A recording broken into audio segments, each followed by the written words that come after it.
सावन का महीना हर कोना, हर आंगन, हर दिल, हर रिश्ते को भिगा देता है।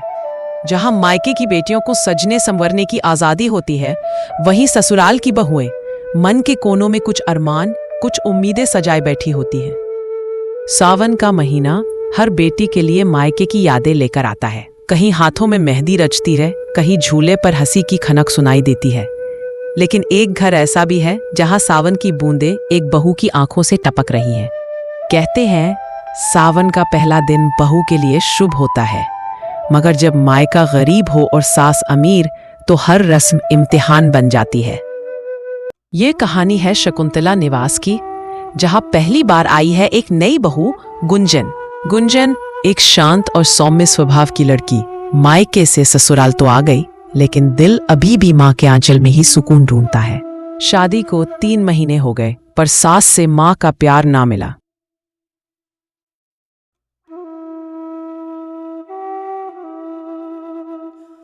देख बहू, इस बार तेरा पहला सावन है, पूजा घर में ही होगी।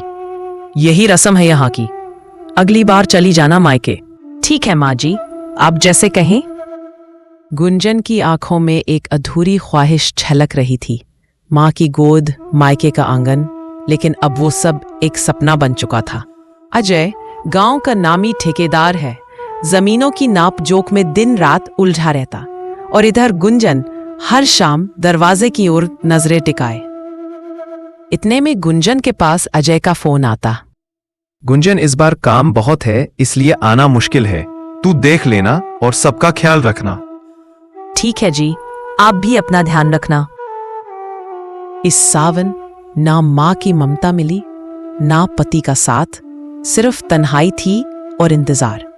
सास अचानक से गुस्से में गुंजन के पास आने लगी। क्या पुराने कंगन पहन रखे हैं? और ये सारी अमीरी हजम नहीं होती तुम्हारे जैसे गरीबों को। माँ जी, ये मेरी माँ ने दिए थे, शादी में मैं नहीं उतार सकती। मुझे तेरे बहाने नहीं सुनने। शाम तक अपनी सूरत ठीक कर ले, वरना याद रख, मेरे से बुरा कोई नहीं। एक और चोट उस दिल पर जिसे घर समझने की उम्मीद थी। इस पर सावन की पूजा शकुंतला निवास में थी। गुंजन ने हर फूल, हर दीपक को मानो अपनी ममता से सजाया। तभी पीछे से उसकी बड़ी ननद रीना आई। अरे वो गुंजन बहुत तैयार होकर बैठी है यहाँ पर। पूजा नहीं करनी क्या? मुहूर्त निकलवाओ क्या? गुंजन को तानों की आदत हो चली थी, मगर ये आदत कभी भी आसानी से दिल से नहीं उतरती। आंगन में रंग बिरंगे लिबासों की रौनक थी, हर औरत के चेहरे पर सावन की चमक थी। भाभी, भैया नहीं आए इस बार, सावन का मजा ही अधूरा है। फिर तो आपका। सब हंसते हैं सिवाय सास के। नहीं, वो काम में फंसे हुए हैं, इसलिए वो कुछ दिनों तक आ जाएंगे। गुंजन का मन कहीं और था।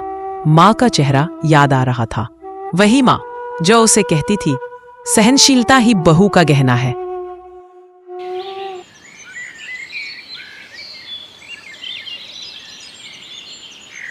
अगली सुबह जैसे बरसों बाद 2 बचपन की सहेलियां आमने सामने आई हों। शकुंतला, कैसी है तू?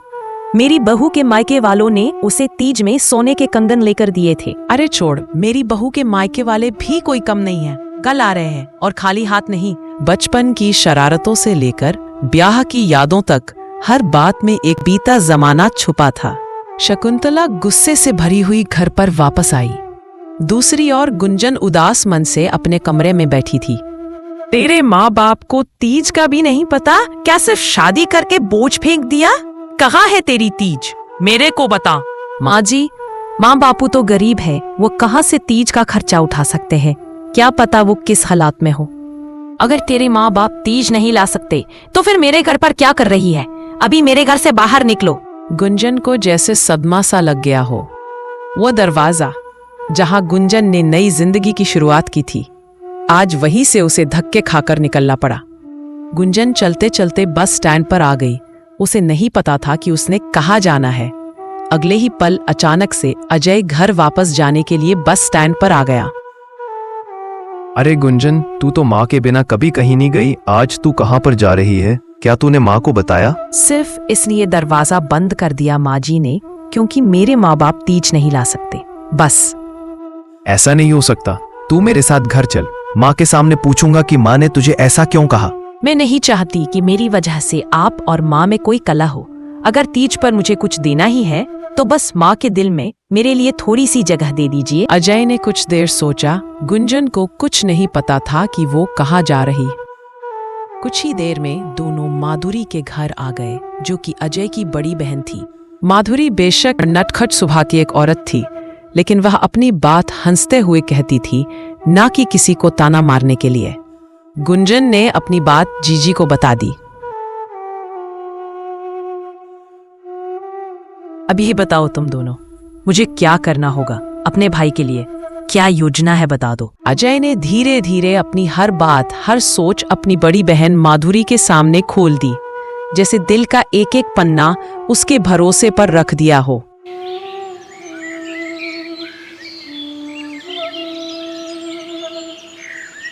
योजना के हिसाब से माधुरी अगली सुबह ही अपनी अम्मा के घर आ गई।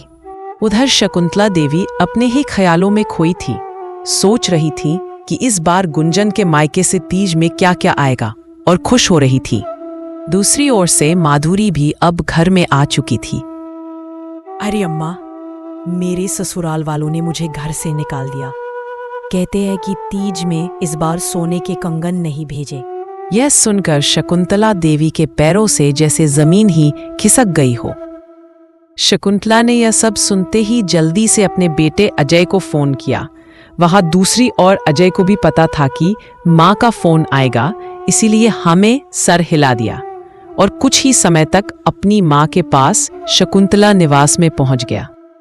बेटा, माधुरी के ससुराल वालों ने उसे घर से निकाल दिया है, यह कहकर कि हमने उन्हें तीज में सोने के कंगन नहीं भेजे। इसमें कौन सी बड़ी बात है? आपने भी तो गुंजन को घर से बाहर निकाला था, यह कहकर कि उसके घर वाले इसे तीज नहीं दे सकते हैं। यह सुनकर शकुंतला देवी के पैरों से जैसे जमीन ही खिसक गई हो। शकुंतला देवी को अब अपनी गलती का एहसास हो गया और उसने अपने बेटे से अपनी बहू को वापस लाने के लिए कहा। उधर गुंजन भी घर के दहलीज पर खड़ी थी। सास ने कुछ नहीं सोचा और सीधा अपनी बहू के पास जाने लगी। बेटा, मेरे को माफ कर दे, ऐसी गलती मैं दोबारा नहीं करूंगी। मेरे से सच में गलती हो गई। माँ जी, मैं तो आपको हमेशा अपनी माँ की तरह ही समझा, लेकिन आपने ही मेरे साथ अमीर गरीब का भेदभाव किया। चलो चलो, अब नाटक खत्म हो गया। अब मैं चलती हूँ अपने घर में। आखिरकार सभी गिले शिकवे खत्म हो गए और सभी के चेहरे पर मुस्कान थी।